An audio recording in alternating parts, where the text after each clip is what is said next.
pero bueno, entonces continuando. Como les explicaba, en el caso de Honduras, Honduras al ser un país que está bajo lo que es la égida de lo que es el modelo neoliberal como modelo económico ha sido nefasto porque promueve lo que son las privatizaciones.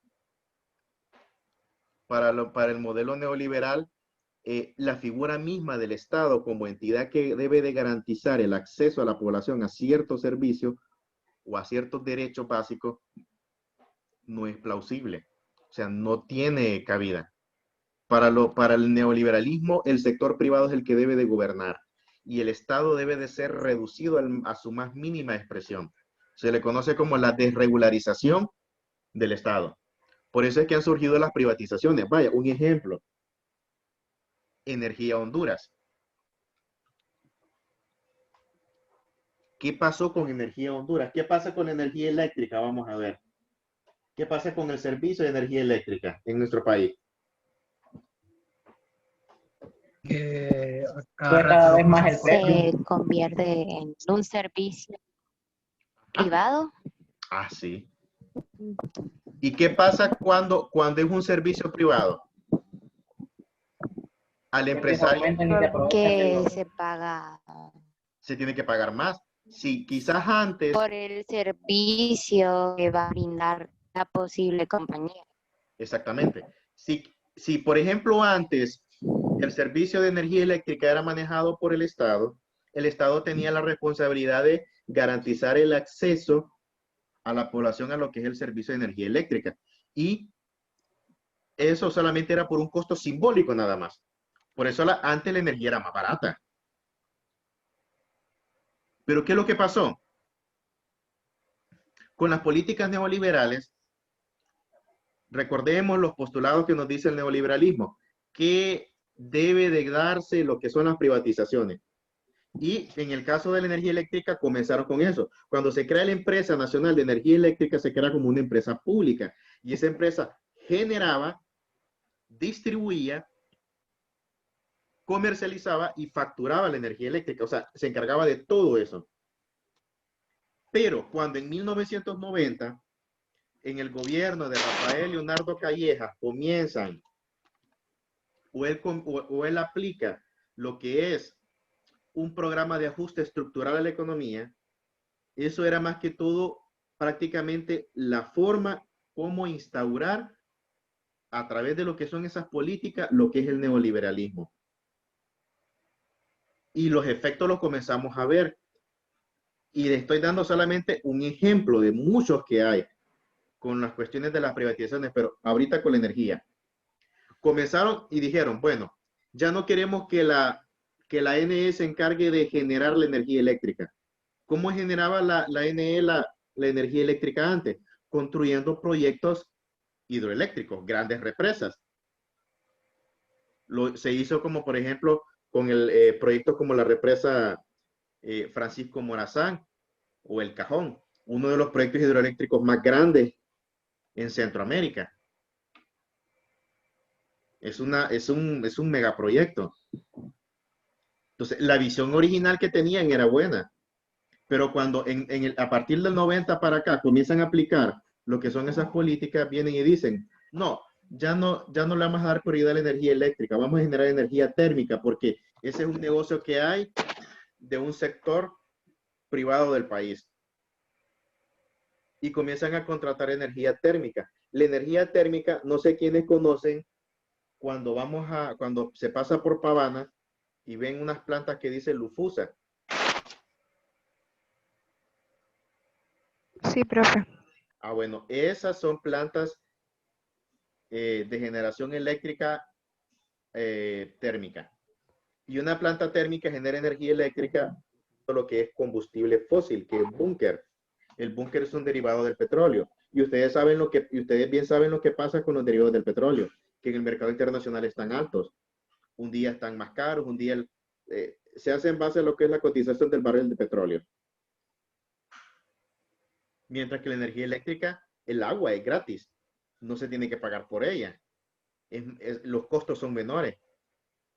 Como referencia, el costo de generación eléctrica, es decir, el valor del kilovatio hora por energía térmica es, creo que arriba de los 30 centavos de dólar. Y el costo por generar un kilovatio a través de energía hidroeléctrica, 5 o 3 centavos de dólar. Si en el país existiera mayor cantidad de generación de energía eléctrica por lo que es la parte hídrica, el costo de la energía fuera menos. Pero actualmente tenemos que pagar decisiones que son en primer lugar antepuestas en base a lo que son intereses económicos. Y ahí comenzaron primero privatizando la EDE en base a lo que es la generación. Profe, Dígame.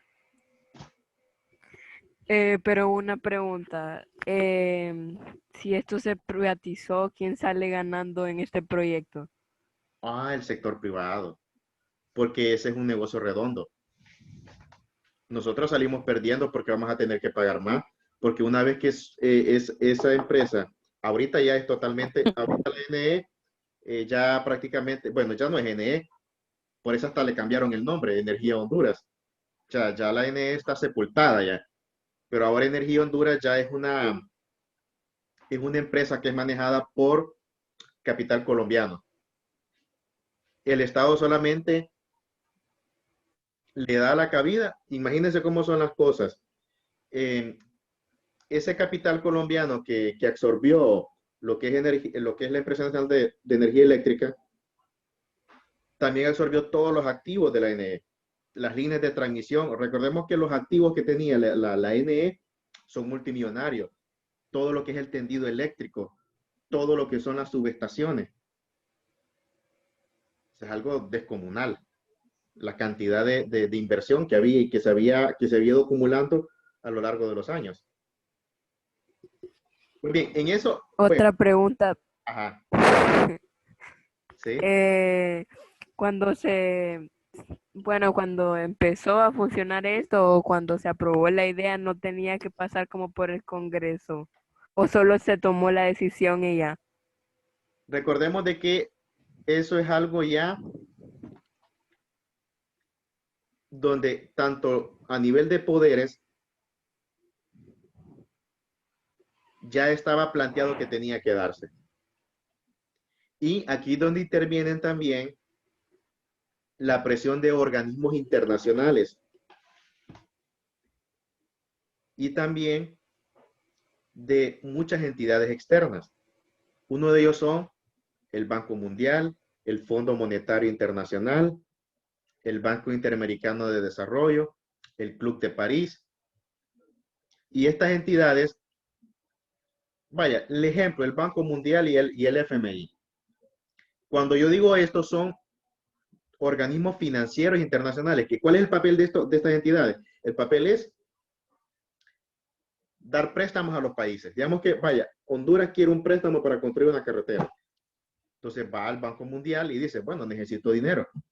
Quiero que me presten. Esto solamente es a nivel de países. Entonces viene el Banco Mundial y le dice, bueno, le vamos a prestar el dinero a Honduras.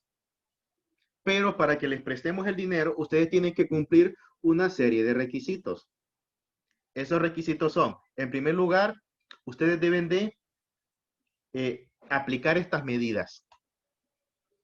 Si ustedes no aplican esas medidas en su economía, no les vamos a dar el dinero.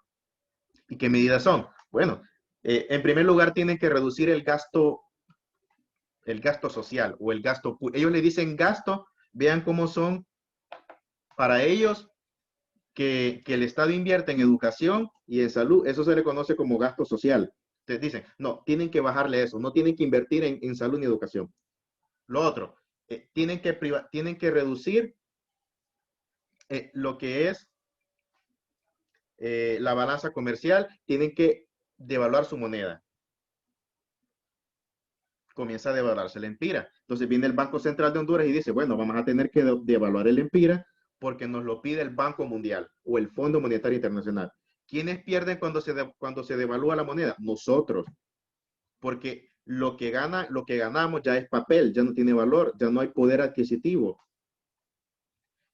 Luego, otra cosa, dice, tienen que privatizar esas empresas públicas que ustedes tienen porque son ineficientes. Para ellos,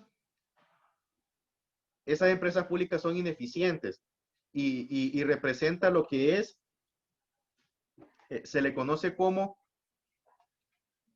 gasto salarial exagerado. La burocracia tiene que reducirse. Entonces viene entonces el gobierno y vamos a tener que privatizar y zafarnos de todas esas empresas. Cuando el Estado se zafa de esas empresas, quienes pierden somos nosotros, porque cuando caen en manos del sector privado, el empresario hace lo que quiera.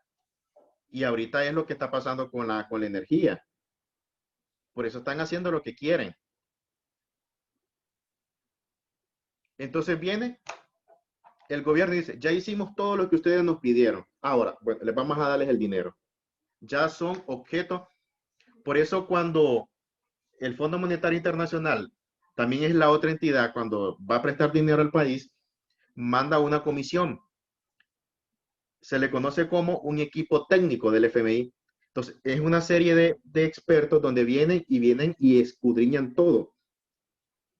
A ver si el gobierno ha cumplido con las peticiones que ellos han hecho. Y cuando ellos vienen y ven de que todas esas medidas han sido aplicadas, están semanas en el país. Se le conoce como las misiones, en el caso del Fondo Monetario Internacional, las misiones del FMI. Y cuando ellos vienen y ya constatan de que el país sí ha cumplido con esos requisitos, entonces vienen y le dicen, aprueben el préstamo. Y ya le sueltan el dinero al gobierno para que ejecute pues los proyectos que considere pertinentes, ya sea es algo que sale caro y el impacto, el costo que esas medidas, el costo las asumimos nosotros como población, porque nosotros, el costo de la vida aumenta, las cosas son más caras con la devaluación. Profe, ¿Ah?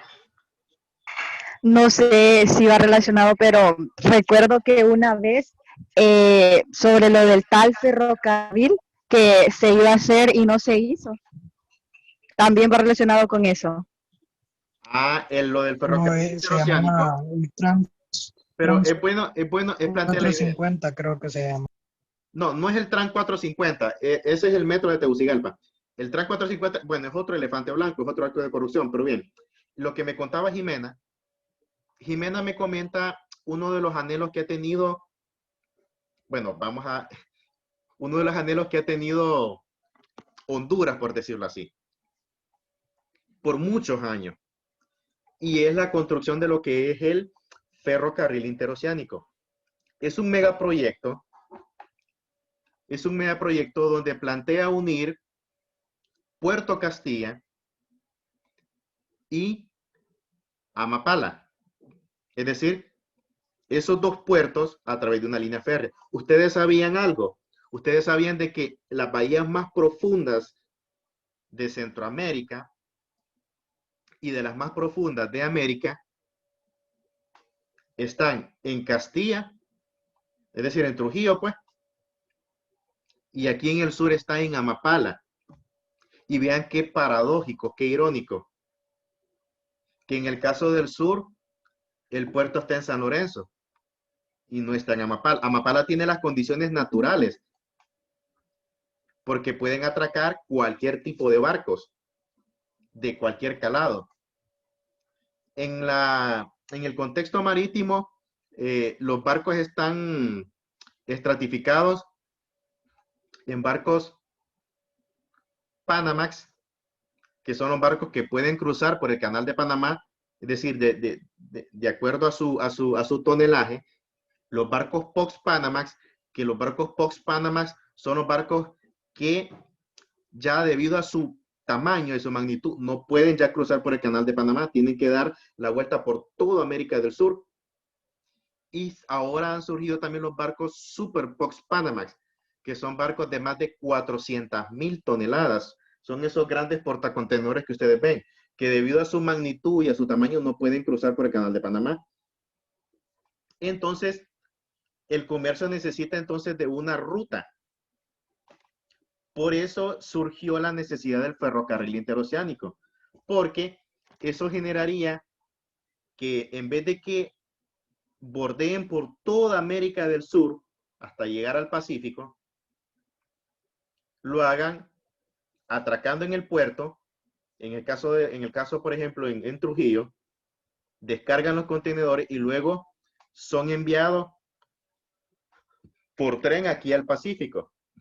Y aquí en el Pacífico son cargados y ya pueden seguir. O sea, los ahorros son millonarios y en cuestión de tiempo también. O sea, un ferrocarril, y no solamente sería una sola, serían como 10 líneas férreas. O sea, sería un movimiento comercial descomunal. Honduras sería el centro del comercio internacional. Pero ¿qué pasa? No ha habido voluntad política para propiciar la construcción de esos proyectos. Amapala tendría que conectarse por fuerza a tierra firme a través de un puente para que de esa manera, porque los barcos, el puerto estaría en Amapala, los barcos descargarían en Amapala y luego los contenedores serían enviados vía férrea hasta el Atlántico o viceversa, o del Atlántico para Amapala. La zona sur, especialmente Amapala, se convertiría prácticamente en el mayor centro logístico del Pacífico, porque se concentraría todo. Imagínense que en el NK, en San Lorenzo, tienen que estar dragando porque es un lugar que es poco profundo y los barcos es limitado. Son barcos de menor calado. Los barcos que ustedes ven ahí, que cuando uno va por la carretera, esos barcos que atracan en el NK son pequeños comparados a los barcos que no pueden entrar y que son barcos que son colosales. Son manejados por las compañías navieras. Costco, por ejemplo, Mars es una de ellas. Pues bien, es parte de los sueños. ¿Y por qué creen ustedes? Cuando se hace el préstamo para el ferrocarril interoceánico, mucho tiempo atrás, se hace un préstamo a Londres y el dinero fue robado. O sea, vean cómo son los actos de corrupción. La otra cuestión, imagínense que durante lo que es el primer mandato, cuando se elige el primer presidente cuando antes estábamos como República Federal, cuando Centroamérica, en los tiempos de la Federación Centroamericana, recordemos de que para la postulación para la presidencia de la Federación participaron dos candidatos, José Cecilio del Valle y Manuel José Arce. A José Cecilio del Valle, el Valle gana las elecciones con más del 70% de los votos, pero el Congreso Federal le dicen, no, el presidente va a ser Manuel Arce, el perdedor. Valle resintió mucho eso. Y ese se convirtió prácticamente en el primer fraude de la historia. Y y un golpe técnico, porque fue un golpe técnico que le dieron a José Cecilio del Valle.